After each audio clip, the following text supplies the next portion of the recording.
All right, 7 o'clock and you're live.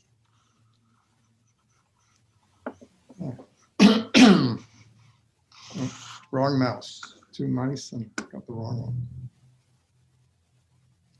one. Okay. Welcome, everybody. This is the March 2nd, 2021 meeting of the City of Oneonta Common Council. I will call the roll. Councilmember Murphy. Here. Councilmember Davies. Here. Councilmember Risberger. Here. Councilmember Lepari-Shu. Here. Councilmember Carson. Here. Councilmember Harrington. Here. Councilmember Rafter. Here. Councilmember Drenick. Yep. All is here. Thank you very much. Okay, just briefly, today I want to provide you with a quick update on where we stand with the Community Advisory Board for the Oneonta Police Department. You will recall that the board began meeting, I believe it was in October of 2020.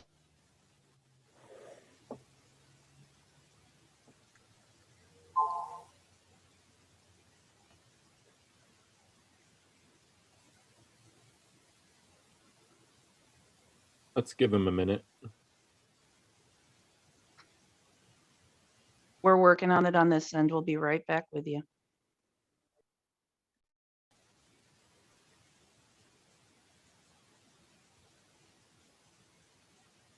That's what we get for recognizing we've been doing this for almost a year.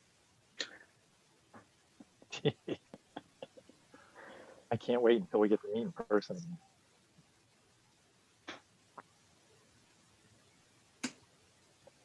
Yeah, we're still going to be waving bye to each other as we finish up the meeting, though, Len. Boy, wow, you're bigger than I've seen you for the last year. Jeez. Len, that means no more shorts with your dress shirt, though. Okay. One step at a time, Scott.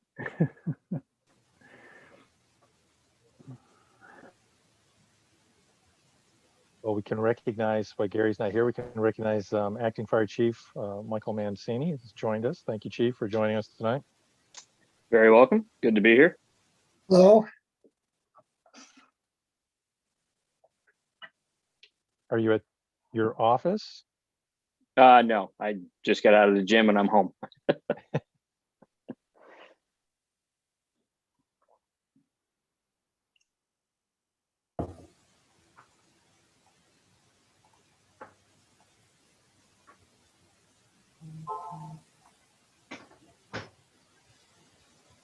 Diane, do you have a very exciting news that since Luke and I are the youngest ones of the group, that we're going to all be vaccinated tomorrow?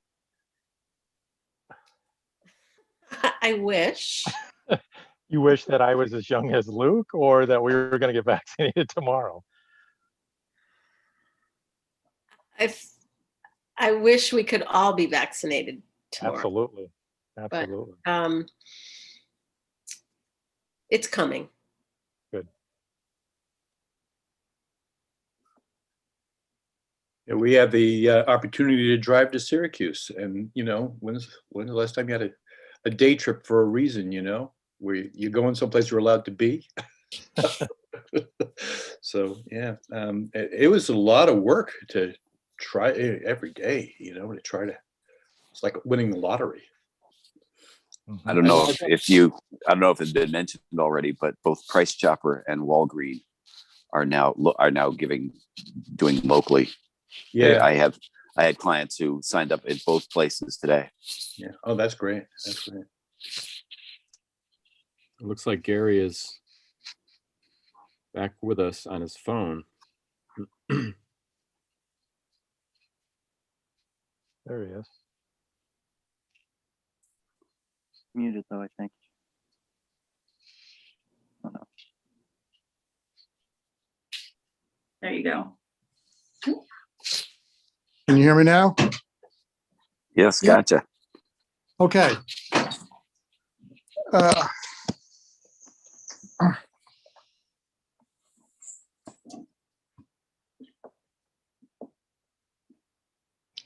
Okay, sorry about that. Seems like my computer died at an inopportune time.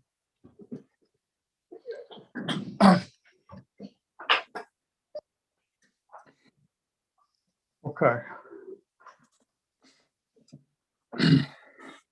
Okay. I think I was starting to talk about the Community Advisory Board for the Oneonta Police Department. By the way, I can't see all of you, so shout out if you want to get my attention. Don't raise your hand because I only have a limited number of faces on the phone. So you'll remember back in October, the board started to meet. It was the decision of the board at that time to divide up into 4 subcommittees. There were 4 of the members were appointed as chairs to the subcommittees. Each of the subcommittee members appointed members to each of the subcommittee chairs appointed members to their own subcommittee to get greater involvement from the community in the process. Chief Brenner worked closely with the board and the board subcommittees for a couple of months. Where we are now is the report is due to the council. The governor's schedule was for the council to approve it no later than April 1 of this year. That would require the council to receive it prior to the next council meeting so that they could vote to approve it, hopefully at that meeting. Because of the change in leadership that we have had at the Oneonta Police Department, and the fact that most of the time the board was meeting with Chief Brenner, Interim Chief Witzenberg has not had an adequate opportunity to interact with the board, to really collaborate. And the governor's order states that policy should be developed in collaboration with the police department. We're trying to, we've lost some time, and Interim Chief Witzenberg has not even ever met with some of the committee chairs. So we're trying to make up for that, and it's going to take a little time to do so. By time I mean a week or two, to make sure that we bring him up to date and then he's fully involved in the final report. Because of that, I can't promise that we will have it ready in 2 weeks from now. It could take a week or two longer than that. I'll keep you informed as we go. But I feel strongly that having a good quality report, the best it can be, one that is done in full collaboration with the police department, is much more important than it being delayed a week or two. So everybody is actively at work on that. Lieutenant Interim Chief Witzenberg is actively at work on it. There'll be lots of discussions going forward over the next few days and week or two. And hopefully we'll get that to the council as soon as possible, if not by April 1st, shortly after. Luke, who is our council member representative on the board, anything that you want to add? Just as I always try to do it in as public a space as possible, thank everyone that's worked on it, and thank Acting Chief Lieutenant Witzenberg for his willingness to meet with us. I know it's been a transition, and I really appreciate you taking time to do so, and to thank everybody who's put a lot of time and effort into the report. Okay. Anybody have any questions on it? Please shout out. I can't see everybody. Okay. All right. With that, let's move on to the Dr. Jorgensen, City Health Officer report. Okay, everybody. Let's see here. Share screen.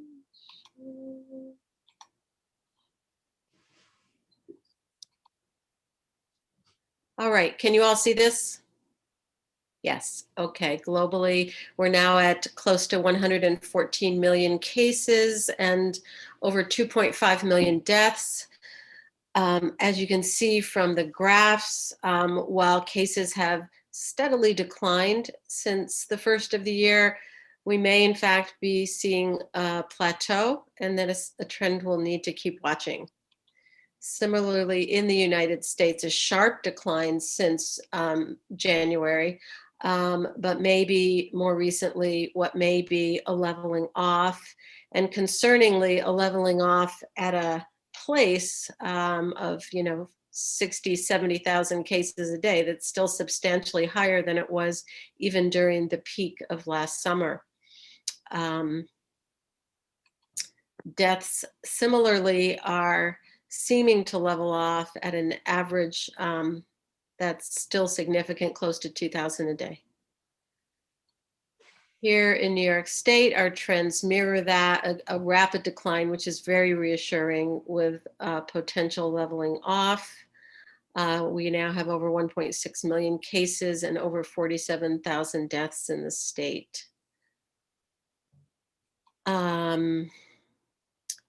This is statewide as well. Just another way of looking at it. Overall 3.1% positivity. And the graph is actually showing the new cases per 100,000 at 37. Again, quite a bit lower than the peak of 83, but still, somewhere in the range of where we were statewide in the first significant outbreak in the metropolitan area. Mohawk Valley, again, better than the statewide. We're at 1.8% positivity in the last 7 days. And the graph again is showing the new cases per 100,000, which is coming down, but perhaps also to some degree leveling off. Also regionally, the Daily Star reported today 98 active cases in Delaware County and 64 active cases in Chenango County. And here in Otsego County, today's report, we have 138 active cases with 18 new cases reported and 8 people hospitalized. No new deaths in the last couple of days, but a total of 33 deaths since the year started, representing 4 new deaths since my last report to you 2 weeks ago.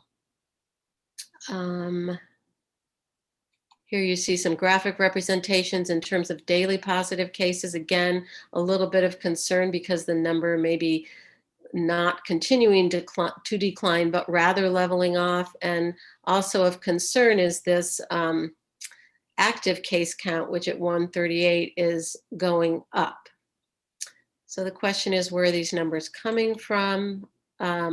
First, I wanted to just comment on the wastewater data. We have, as far as I know, no new data since the 22nd, but at that point, our wastewater was continuing to show positivity of SARS-CoV RNA, although at a somewhat lower level, hopefully trending downward. And now moving on, in terms of the positivity, as you may probably all realize, we've had an uptick in both college campuses, Hartwick actually being more than SUNY. Hartwick today reports 60 active cases for a total of 105 since the start of this semester. Most of these cases have been realized in the last couple of weeks. And I talked to Margaret Drogovich today, who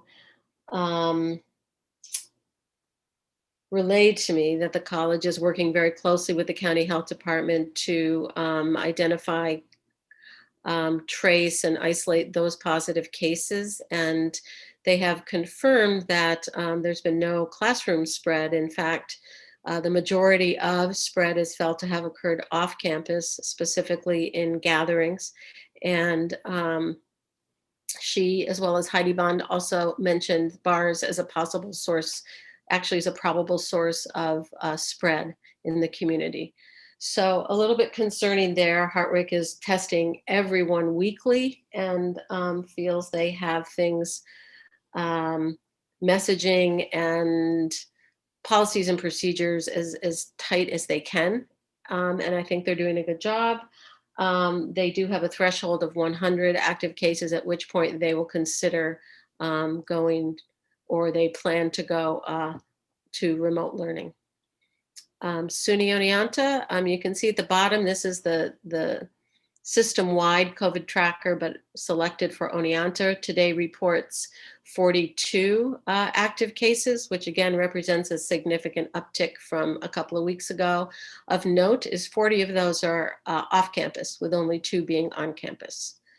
Again, we met with the team today from SUNY, and as Heartwood, they are actively managing their positives. They are doing, frequent, regular testing on all students that use the campus, and they're also expanding their off-campus testing.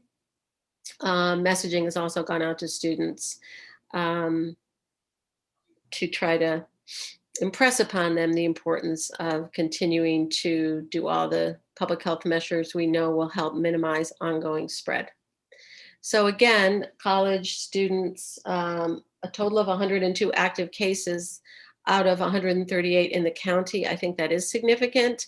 I think one thing, however, to bear in mind is that these are populations that are being tested like crazy. And one thing we know about our communities here in Oneonta and throughout the county is that we have very limited access to testing, and we're certainly not regularly testing any asymptomatic populations. So the Otsego County numbers may underrepresent what's actually happening in the community. Going on, a word about vaccines. You just heard the good news from our mayor that the president has announced that by the end of May, we should have enough vaccine to have vaccinated all eligible adults in the country. As you probably all know, on Friday, the Johnson & Johnson vaccine received emergency use authorization by the FDA, and soon after, the Advisory Committee on Immunization Practices of the CDC, as well as the New York State Task Force, followed suit. 3.9 million doses have been shipped to the federal government, and New York is expected to receive 164,800 doses this week. When I spoke to Heidi Bond today, she said none of those are coming to at least the county health department that she knows of. Unfortunately, she's thinking that perhaps they will be distributed to the hospitals. And I'm not sure. I mean, David just told us that the local pharmacies are beginning to get some supply in. I'm not sure if that's going to represent the Johnson & Johnson or the others that we have. In terms of vaccine distribution, we all recognize it's been problematic for our community. Again, hopefully the pharmacies will be picking up some of that slack for our elderly population. Fox Hospital will be having a small clinic this Friday morning, and it has worked carefully with the Department of Health and the local Office of Aging to bring in some of our elderly population. I was informed by Sasha at Fox that Bassett has received vaccine this week. So I'm not sure, that may well be Johnson & Johnson. I did not hear back from them when I reached out this afternoon.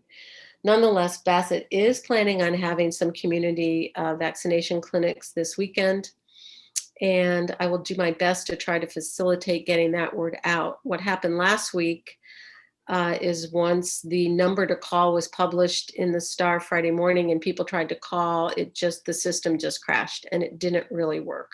So again, my hope is in the next couple of days, I'll get everyone a clearer understanding of how that process is going to work for this weekend's clinic.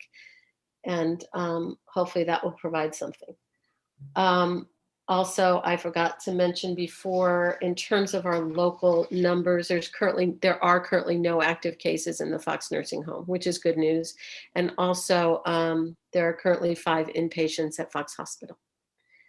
Again, a little more vaccine data. 51.8 million people in the United States as of this afternoon had received at least 1 dose of the vaccine, representing 15.6% of the eligible population.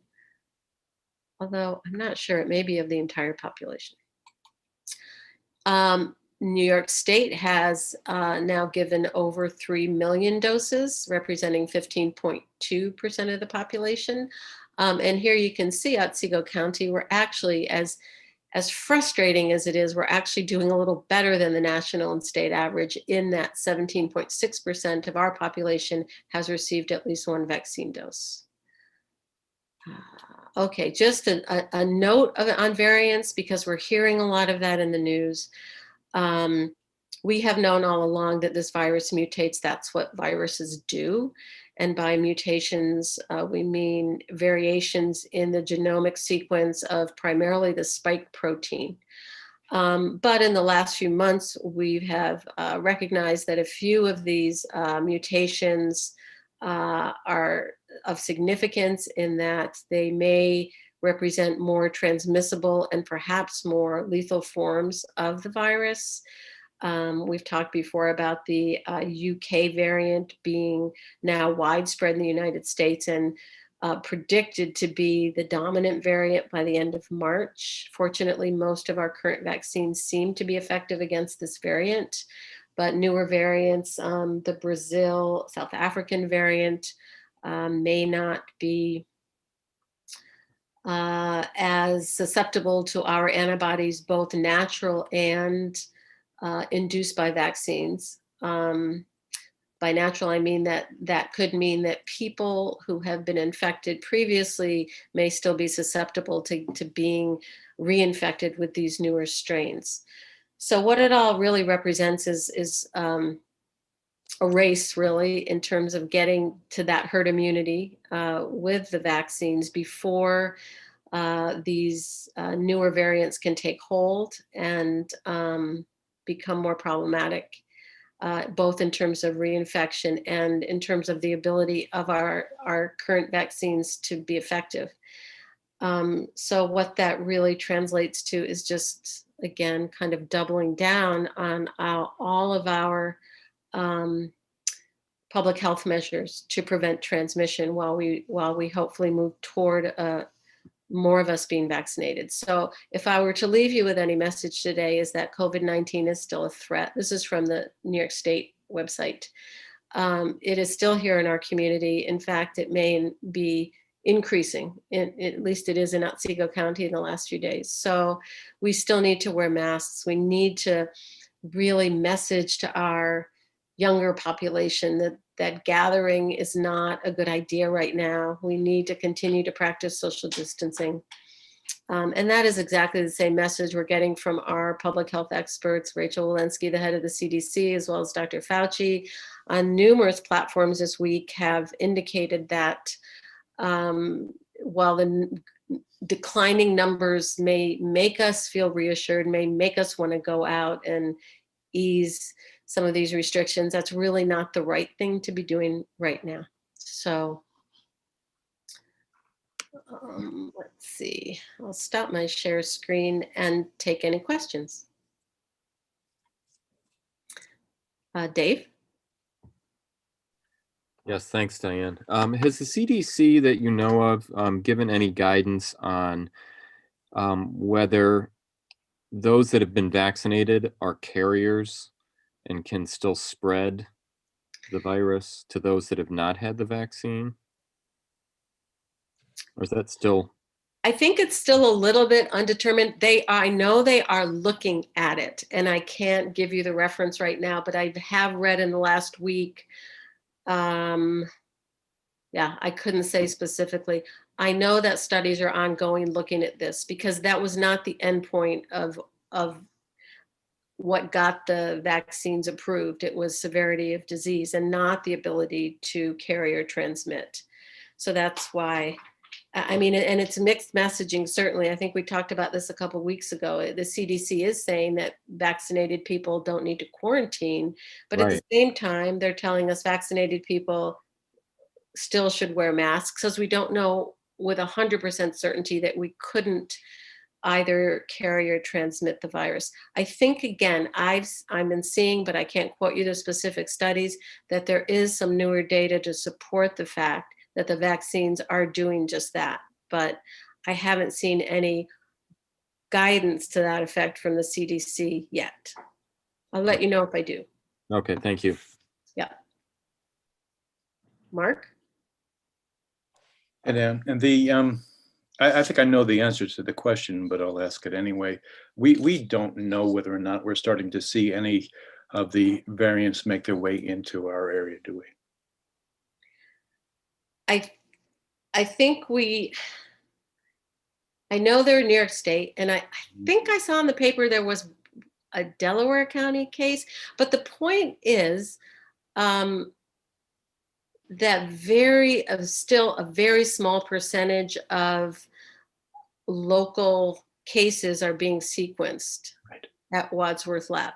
So that was one of the questions I asked of them at our provider webinar, and they canceled it last week. This week, I'll let you know if I hear any updates. Yeah. But I think by all predictive modeling, we can assume that the variant, especially the UK variant, is here. I mean, we know it's all over the state. So I think it's only reasonable to assume that it is here. And in terms of the others, I just don't think we've looked enough to know. It would be interesting to know, obviously, whether or not we are seeing them. Do you know whether or not there's any likelihood that the genome sequencing, I guess is what it is going to be something that does occur more often in the testing of folks that have the virus locally? Locally, I couldn't say for sure, but I will look into that for you because, again, it's a question I have asked. My understanding is that the Wadsworth Lab, which is the state lab in Albany, is doing that. Whether or not we're also sending samples out to the CDC, I am not sure, but I'll look into that and get back to you. Thanks.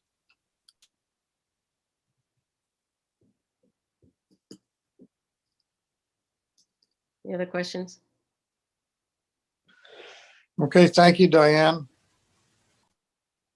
Appreciate your report and all of the hard work you do and all the diligence.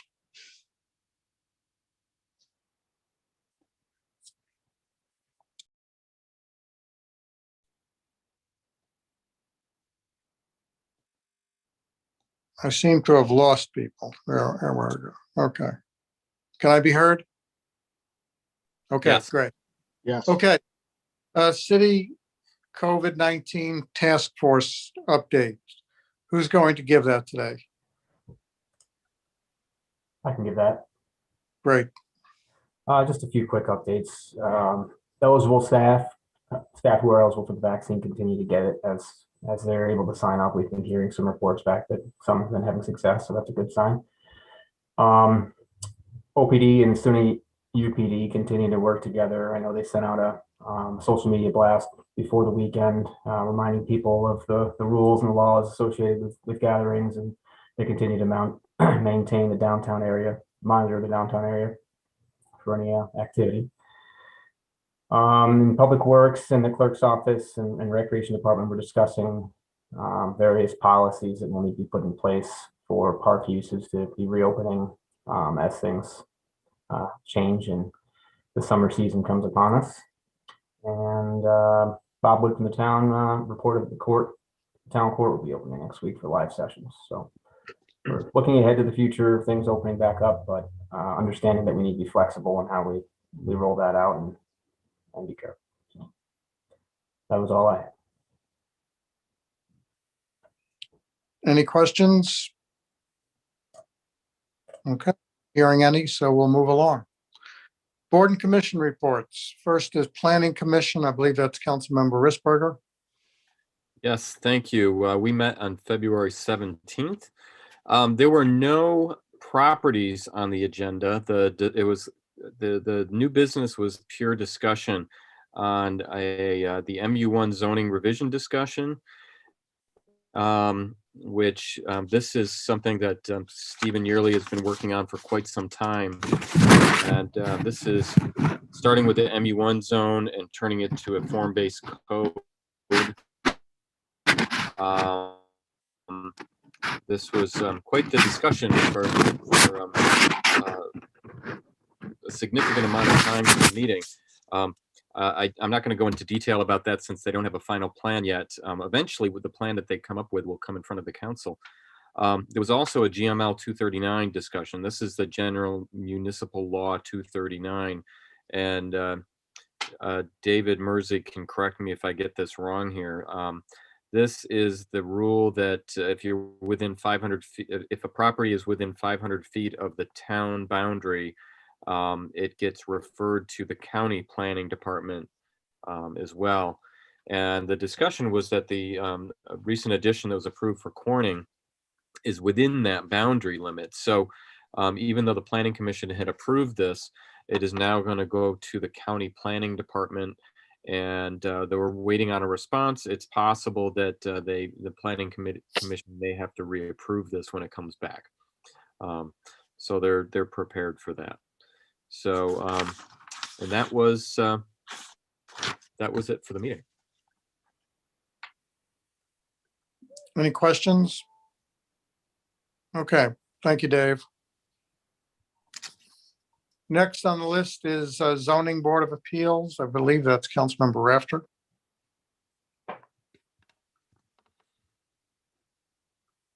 I think you're muted, John. There was only one request for a variance, and that was on West Street, and that variance, which was for a short summer rental permit, and also for that was essentially it, and that was denied. Okay, if I'm not hearing any questions. Okay, thank you. We will go to Commission on Community Relations and Human Rights. Councilmember Murphy. Thank you, Mayor. Unfortunately, I was unable to make the meeting due to a personal issue, but I did get a report from the board chair. The board chair is on the community advisory board, so she gave an update on the status of the report, at which point I believe in time she was just turning in, and we're working on finalizing that now, and putting out a statement about it. And there's continued work about working on the Trailblazer Award for the spring, as well as partnering with a Juneteenth celebration this year. And I believe that was the majority of it. There was also inquiry about the current status about the plaque in Neowa Park, and I informed her that due to other commitments that has I haven't advanced very far on that yet, but as things develop, I will keep the council as well as the commission informed. And they met on Thursday, which was the 25th of February. Thank you, Luke. Any questions? Gary, I have a question. If nobody has a question for Luke, I have a question for John about zoning. Can we go back to that for a minute? Sure. John, the West Street summer rental request, was that an owner occupied home, or was that a rental property that they were looking to rent it to? It's completely a rental property.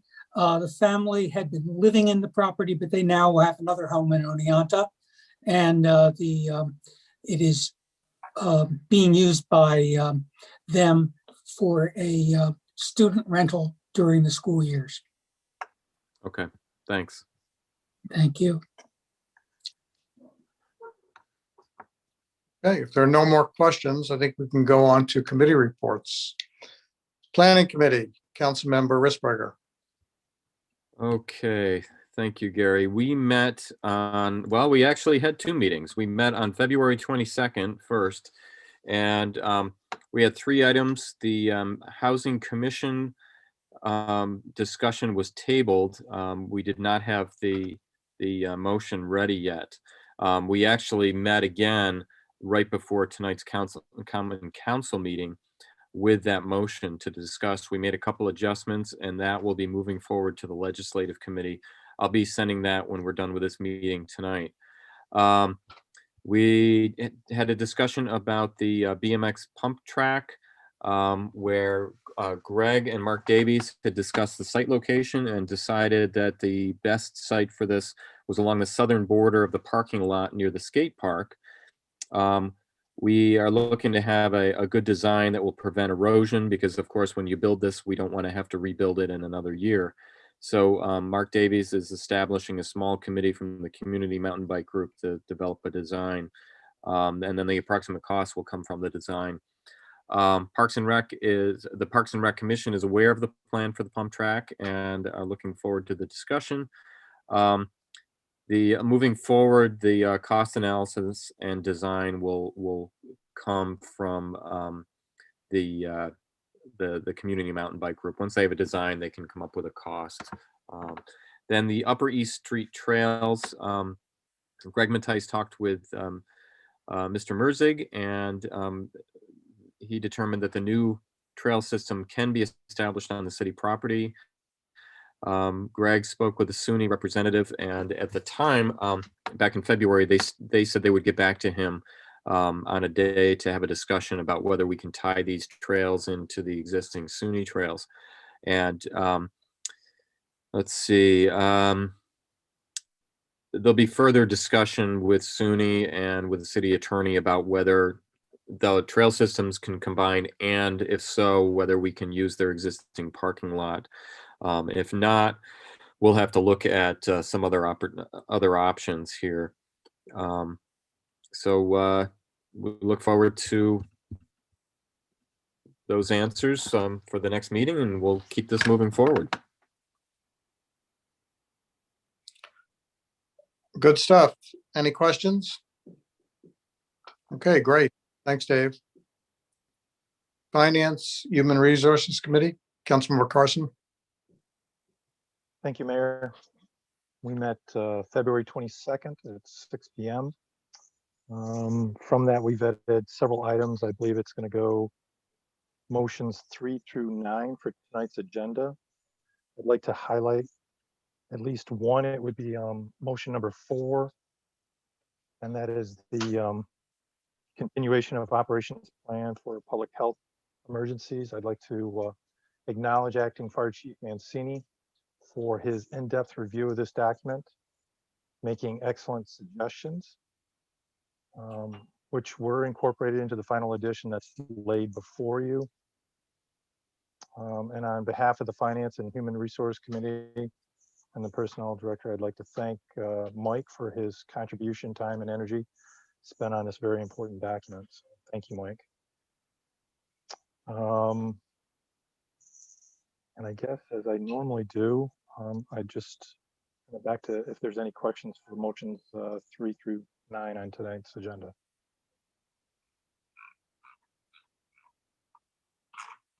Seeing none. I'm not here.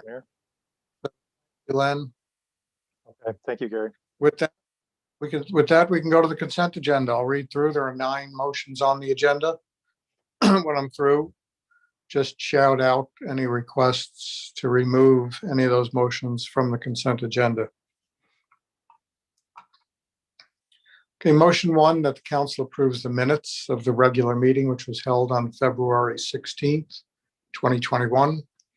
Motion 2, that the council approves the warrants, which total $435,043.14, and that the same be placed on the Director of Finance's desk for payment as presented. 3, motion that the council appoints Scott Kellogg to the position of to the position of water treatment plant operator. This would be effective on March 15th, 2021. Would be at a base salary of $33,642, which is a CSEA grade 8, and of course, subject to the satisfaction of all civil service requirements. 4, motion that the council adopts the City of Oneonta continuation of operations plan for public health emergencies. This is in accordance with the amended New York State Labor Law Section 27C as presented.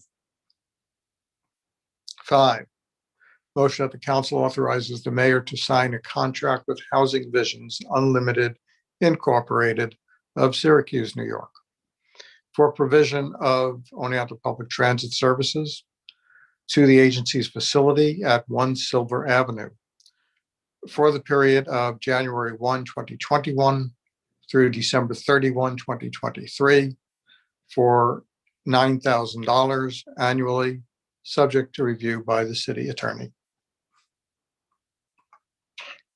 6, motion of the council declares the items per the attached list as surplus and authorizes the purchasing agent to dispose of the same. Items determined to have any value will be listed for sale on the auction website, publicsurplus.com. 7, motion of the council approves the following.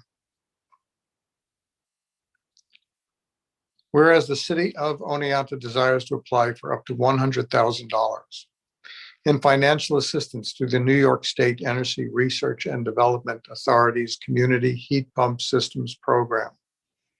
And whereas the application proposes funding a scoping study to explore the technical and economic feasibility of implementing a community heat pump system in the city of Oneonta, which could satisfy heating and cooling needs for multiple buildings within a defined district as an alternative to the existing natural gas utility network. And whereas the New York State Climate Leadership and Community Protection Act mandates the transition to a carbon-free electric grid by the year 2040 and to a carbon-neutral economy by the year 2050. And whereas the City of Oneonta's comprehensive plan establishes a strategy to reduce dependence on fossil fuels and to lower greenhouse emissions within the city. And whereas the City of Oneonta has been designated by NYSERDA as a clean energy community. And whereas the City of Oneonta has adopted the New York State Environmental Conservation's Climate Smart Communities Program. And whereas the city is not required to provide a cash contribution to the project cost as local match, and nonetheless desires to commit to the project an amount not to exceed $5,000 from the city's general fund. Now, therefore, be it resolved that Gary Herzig, as mayor of the city of Oneonta, is hereby authorized and directed to file an application for funds from the NYSERDA through its Community Heat Pump Systems Program, and upon approval of said request, to enter into and execute a project agreement with NYSERDA for such financial assistance to the Community Heat Pump System Scoping Study. And be it even further resolved that the Common Council authorizes the mayor to order any necessary budget amendments, budget revisions, and/or transfers, and to take any actions and to provide any additional information that might be required to undertake the proposed grant application, acceptance, or execution. Motion 8, that the council authorizes the purchase of vehicle fuel and fuel oils during 2021 based upon unit prices bid per the attached detail that were submitted by Mirabito Energy Products and Services of Binghamton, New York. And 9 is a motion that the council authorizes the purchase of propane during 2021 based upon unit prices bid per the attached detail that were submitted by Nolan Bottle Gas Incorporated of Ravenna, New York. That concludes the 9 motions that are on the consent agenda. If anybody would like any removed, as I don't have a full screen in front of me, just shout it out. 7, Okay. I'm not hearing any others. So I will entertain a motion to approve the consent agenda minus motion number 7. Shout it out. Moved, so moved. Okay, Councilmember Rafter makes the motion. Do I have a second? Second, Okay. I don't know who said that. Davies. Okay, Mark Davies, second.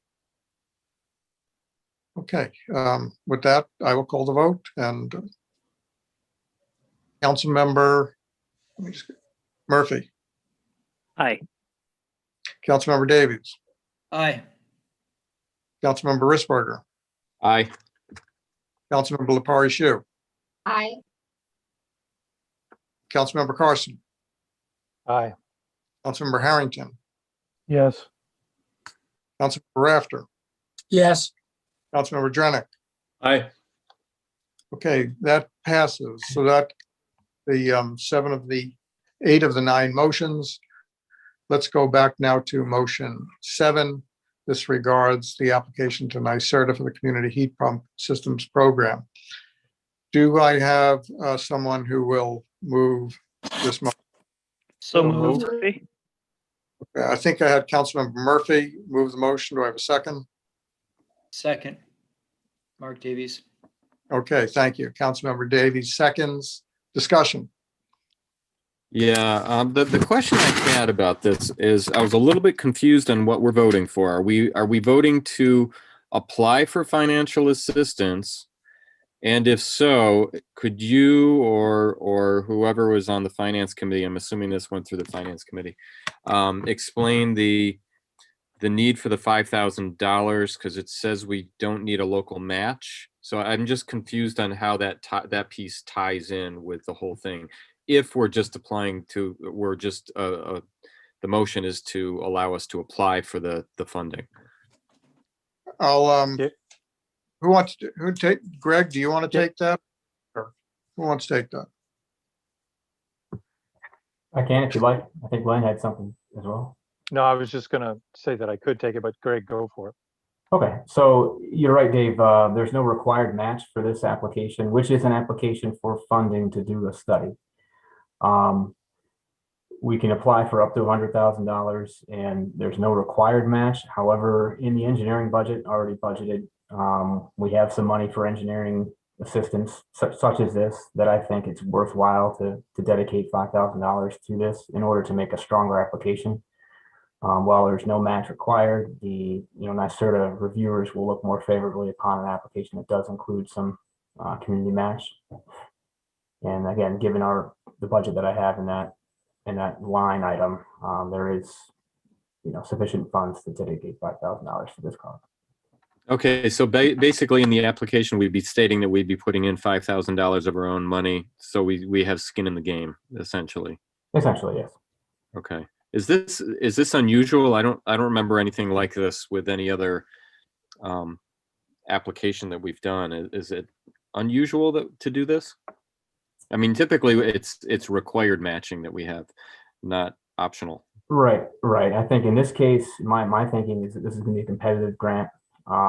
This is something where a community like us, if we have some sort of a first mover advantage by getting into this application round at the beginning, there are several rounds of application for this grant program. This would be the first one. I think we've got a pretty good plan together and we've got a good chance of getting funding, but I want to, given that it is 100% no match required, you can imagine probably a lot of communities are looking at it. And I think by contributing something, we're going to make ourselves stand out just a little bit more. And we've got this money budgeted, you said? Yes. Okay. Yep. All right. Sounds good. Thanks. And, I think it's worth taking a moment. I mean, this is a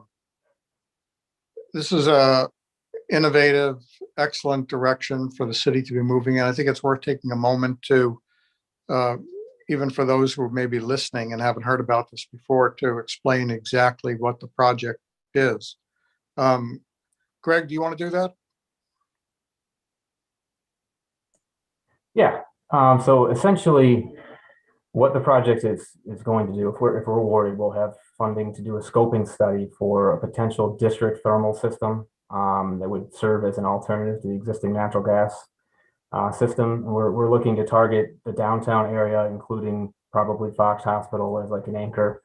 Who would be actually hooking up to this system is something that would be determined in the scoping study itself. But in general, we're thinking that we have an opportunity where the buildings are most dense. And essentially, this is like geothermal. People are familiar with that concept where you're taking heat and removing it from the building and dumping it in the ground, or you're taking it from the ground and bringing it to the building using heat pumps. In this case, in any case with geothermal, if you're installing that at a one building at your house or something, probably a third or more of the upfront of the cost of the whole system at the upfront capital cost. And by creating a district system, you're essentially going to smooth that out and spread that out amongst multiple customers, basically in a utility model, very similar to how NYSEG does, you know, how you pay for gas now in a network system. And to be clear, this isn't something that's necessarily going to be competing with NYSEG. We've already gotten some kind of a verbal commitment from NYSEG that they want to participate in the process with us and be a partner as we go through this process. Is something that they're looking at as well. And what's really driving it, obviously, more than what's driving the NYSERDA program is the state's energy goals, their CLCPA, Community Leadership and Climate Protection Act, which is seeking to get to net zero fossil fuel energy or electricity by, I think, 2045. So this is one of the ways to get there, using geothermal for heating and cooling. And it seems innovative, it is, but it's not a new technology. It's been around for a long time in other countries. The company that's what we've been talking to and working with, Ramble, that's been advising us on this application. They are actually, I think they're based in Copenhagen, where they have all sorts of geothermal and district thermal systems set up. So there's a lot of knowledge in the area, and it's just a matter of starting to implement this technology on this side of the ocean. So I think it's the right step for the city, like the mayor said, and there's no commitment for anyone in this proposed zone at this point. We're going to be trying to reach out to various stakeholders and work with them. And, you know, ultimately at the end of the scoping study, we'll have a report that spells out what we think is feasible, if anything, as far as the district thermal system goes, how it might be funded, and all of that. And there are additional rounds of NYSERDA funding that are available for a detailed design study and eventually implementation if it's deemed feasible. So hopefully that's a good introduction, and I'm sure we'll be sharing more about that, hopefully, if we get awarded the grant. That was great, Greg. Thank you very much. You're welcome. So you know, it's time to think big. I mean, this is the issue of our times, and so this is would be a bold step, but at least there's many problems to solve in being able to do something like this, but you don't know unless you explore it. So I think it's a good step for the city of Oneonta to be going in that direction. Luke, I can see your hand up. Thank you, Gary. I was actually going to pull this motion to make a similar comment. I know, in speaking for myself, there are a lot of folks my age in their late 20s and early 30s that are extremely anxious and fearful of the climate crisis, and rightfully so. And I think this sends a very powerful message that Oneonta is looking forward towards doing its own part in helping to tackle this. So thank you, Greg, and thank you to everyone involved in bringing this to council, because I think it's very important. And I can assure you, Luke, that those of us that are old in our 70s and so on are just as concerned about it. Mayor, if I could just add one other thing on that, Yeah.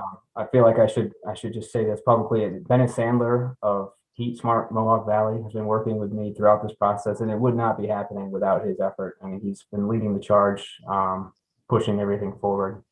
And if anyone has any commercial buildings or buildings at all that they want to look into other NYSERDA programs, he's the guy to talk to. So if you hear of anyone that's looking to do an energy study analysis, anything to do with heating and cooling, let me know and I can put you in touch with him. But again, he's been key. Thank you, Greg. Okay, if there's no other discussion on it, I would think I can call a vote now. Councilmember Murphy. Aye. Councilmember Davies. Yes. Councilmember Risberger. Yes. Councilmember Lepari Shu. Aye. Councilmember Carson. Yes. Councilmember Harrington. Yes. Councilmember Rafter. Yes. Councilmember Drenick. Aye. Motion passes. Thank you. And I have to say, that was the loudest yes from Councilmember Davies that I've ever heard. So we know where his heart is. That was an enthusiastic yes. Okay. Okay. With that, is there anybody who has any additional business or items for discussion that they'd like to bring up? And please yell out your name because I can't necessarily see you. Gary, it's Len. Yeah, Len, go ahead. Is it possible for us to bring back the public section of our meeting, allowing the public to come in and have some comment? Have we perfected that technology yet? We have the technology to do it.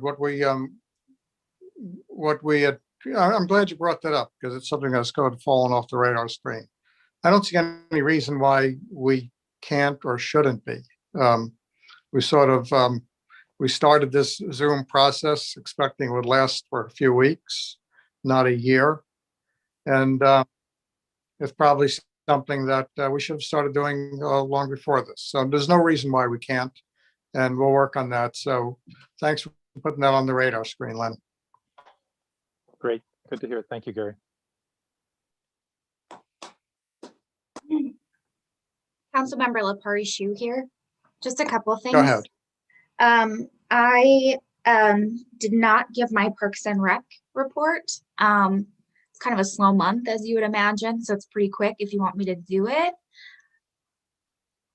I'm sorry, it wasn't on the agenda, so I apologize for that, but please go right ahead. Okay, great.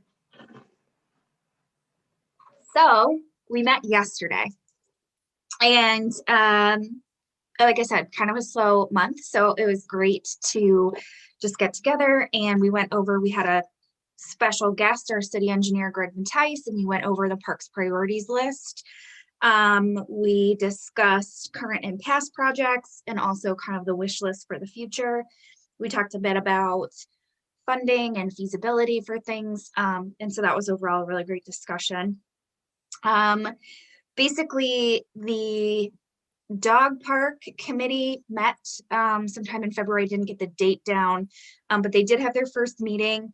They mostly discussed how they are, like, their role as an advisory committee to the city. And since it was their first meeting, they sort of focused on what they would like to achieve and the task in front of them.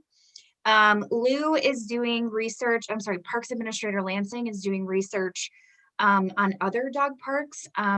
There's one in Colorado that specifically stood out to her. And so she's hoping to integrate some of their best practices into our dog park. And then the only other thing is that, as City Engineer Mattice mentioned in his COVID report, just that we're, really sort of trying to figure out how Parks and Recreation is going to look this year. And so Parks Administrator Lansing reported that basically that, folks are still applying for use of the parks, and that those permits are being basically logged and put into a calendar, but nothing can be approved at this time because we're just not sure what the season is going to look like. So that's it. Okay, thank you. Any questions? Okay, if there are none, again, I apologize, Katie, that was left off. I just have one additional thing, which is that I'm going to have a Zoom for my neighborhood this coming Friday at 7. And information on that is on my Facebook page. You can search on Facebook Councilmember Katie, and that will come up. And then also I do plan on just communicating with my constituents directly around that. So if you live in my ward, be on the lookout. Thanks. Okay. I live in your ward, Katie, so I'm on the lookout. Keep your eyes peeled. It's going to be a good time. Okay. Mark Jonick. Yeah, so I hate to do this at the tail end of the meeting here, but I've got concerns about the Red Jug Pub. And I think I forwarded you, Mayor, some of the concern by way of a photograph that was shared with me by one of my constituents. You know, I can really appreciate a bar trying to make a living. I really get it. You know, they're a business like anybody else. They are advertising Saint Practice Day, which is hugely inventive. But what a terrible precedent for there to be a Saint Practice Day, Saint Oni's Day, Saint Patrick's Day. So we're looking at 3 of these days being advertised. I mentioned a little bit earlier in speaking with Diane, my concern about the fact that we aren't currently doing the genome testing to know whether or not we're starting to see an incursion of the more prolific and potentially dangerous virus. And that being the case, when you have 3 opportunities for students to, you know, lose track of their discretion around proper social distancing and various protocols, and if we have a more contagious version of this virus, then we are looking at potentially doing more in terms of our community spread. We're looking at probably more work and the monies that go with that for our police department in monitoring this and dealing with this, because it's just one more day, St. Patrick's Day. And I can remember when there was no St. Oni's Day, you know, so that's a legit holiday for college students. Now, we don't want a Saint Practice Day. And I wonder whether or not this council and you, Mayor, may just need to make our feeling a little bit more clear to the proprietor, who, again, my heart's out to him. He's trying to make a living, but we can't be introducing, in my estimation, we can't be introducing new holidays, no excuses to drink in Oneonta. Not right now.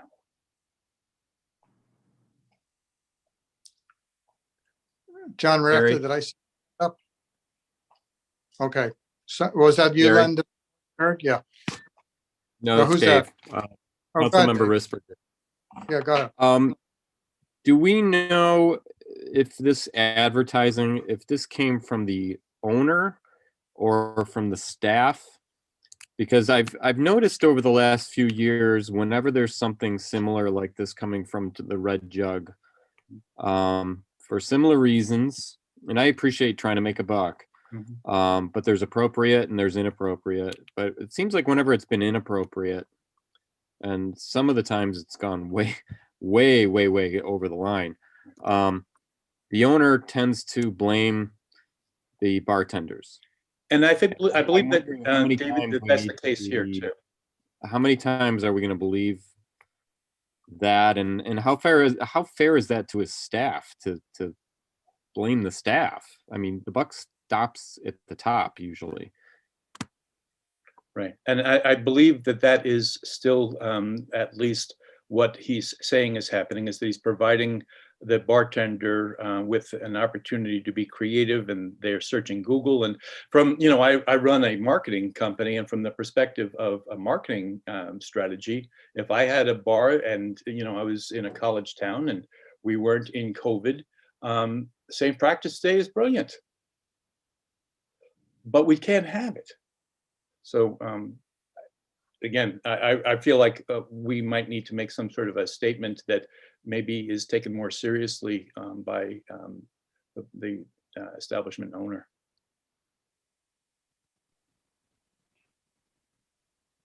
Mayor, this is Luke. May I speak?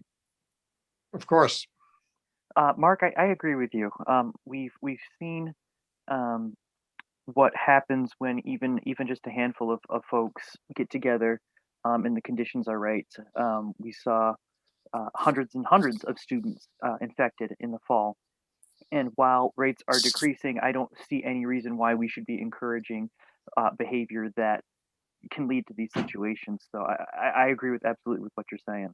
And I think it's dangerous and frankly negligent to be doing this.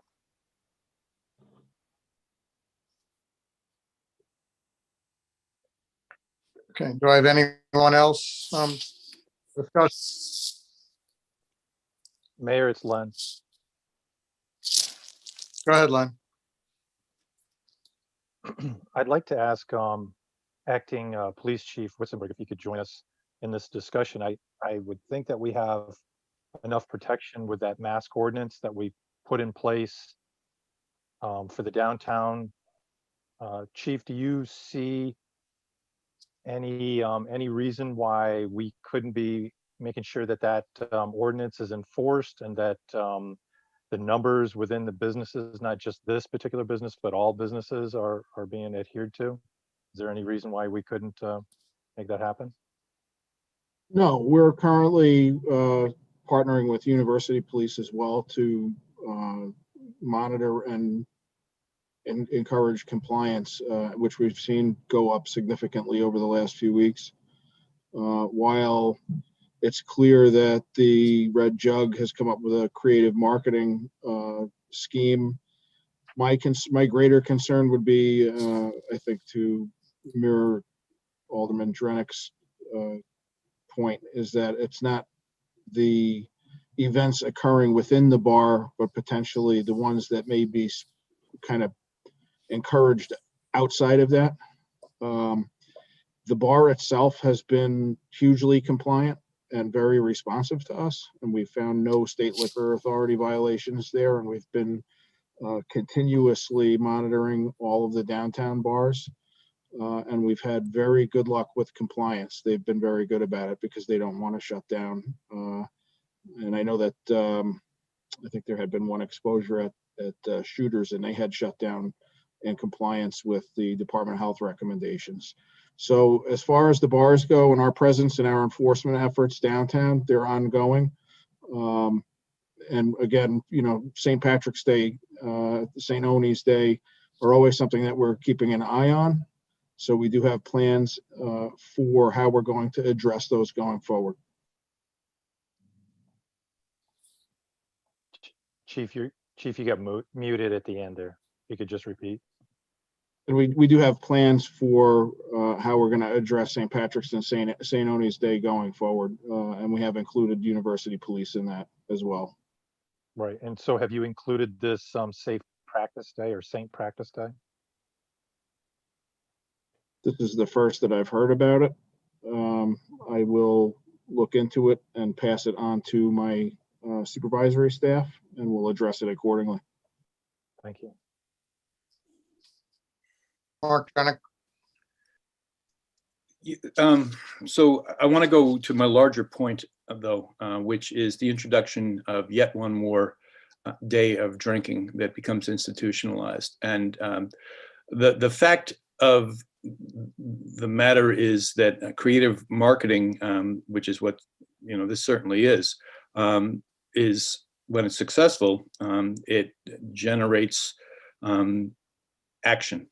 And it could very well wind up being that we're going to be looking at 3 unique holidays within basically a 10-day span over the course of not just this year, but years to come.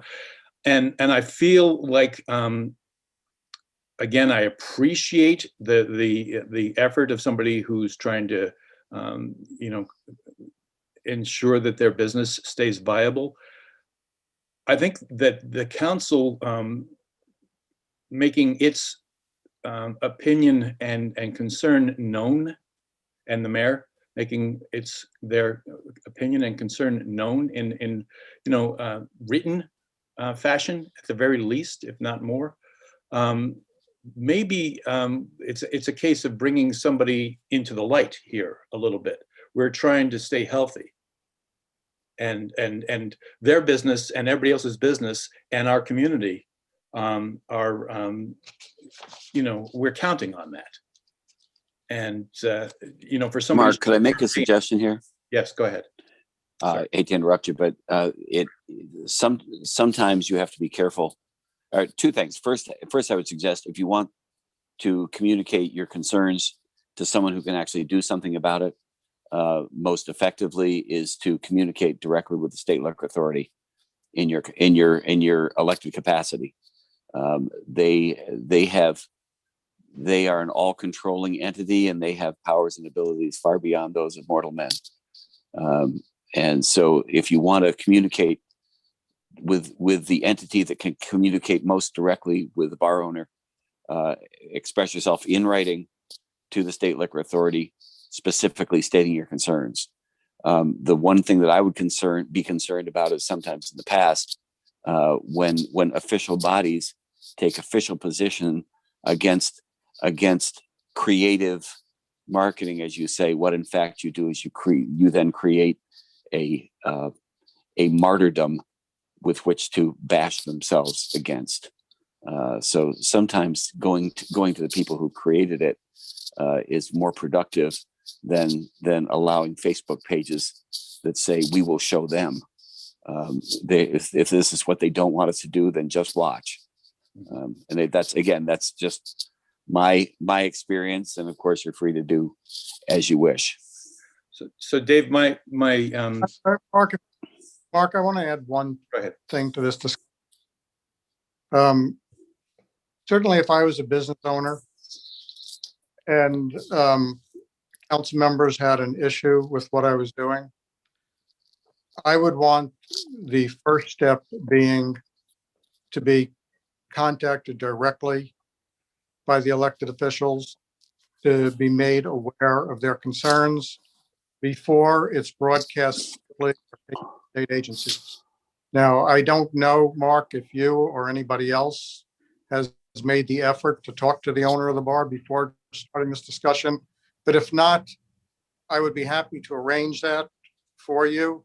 But I know if I was a business owner, I would want an opportunity to let the concerns be brought to my attention first, allow me to have an opportunity to address them before it becomes a public campaign or more than that. Yeah, and I 100% agree. The idea of dropping the hammer on somebody, the SLA, is for a bar owner, that is just about the worst thing that you can do to their business, and that would be the very last thing that I'd want to do. I know, Mayor, that we had an issue a month ago where you had reached out and had a conversation, and my understanding was that was going to kind of take care of it. Obviously, that hasn't. So I feel like a meeting of the minds, maybe, certainly I would be very happy to be a part of that conversation. I'll be happy to arrange that, but I think that would be a more appropriate first step than this sort of public reprimand of a business owner before that individual is addressed personally. And I'm fine with that. And I literally only found out about this about a couple of hours ago, frankly. So a couple, 3 hours ago, whatever it was. So there hasn't really been an opportunity. So I appreciate that. And I'll look forward to having that conversation. Will do. I'll be glad to arrange it. Any other discussion?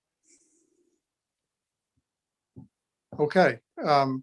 Correspondence, Carrie, is there anything? The council received one piece of correspondence from Destination Oneonta. It was a card thanking the council for their support of DO and their efforts. They also took the time to summarize some of the events and campaigns that they're working on and asked that you stay tuned to their social media for any updates. I'll be scanning the card and emailing it to each of you for further review. Thank you. Okay. I would request a motion to go into executive session for 2 items. One is a personnel item. The first item, that'll be the second item for discussion. The first item discussion is contract negotiation. Just somebody shout out if you're going to make that motion. So move. Harrington. Okay, so I think I had Carson make the motion and Harrington second, if I'm not mistaken. Sounds good to me. Okay, all in favor? Aye. Carrie, if you can do the magic, and you may have to help me because I'm on a phone if it doesn't become clear to me how to do this. Perfect. All right, here we go. Got it. Harry, it's Katie. Can you invite Jenny and Acting Chief Witzenberg as well? Absolutely. Thank you.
Just want to say thanks and good night.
Okay.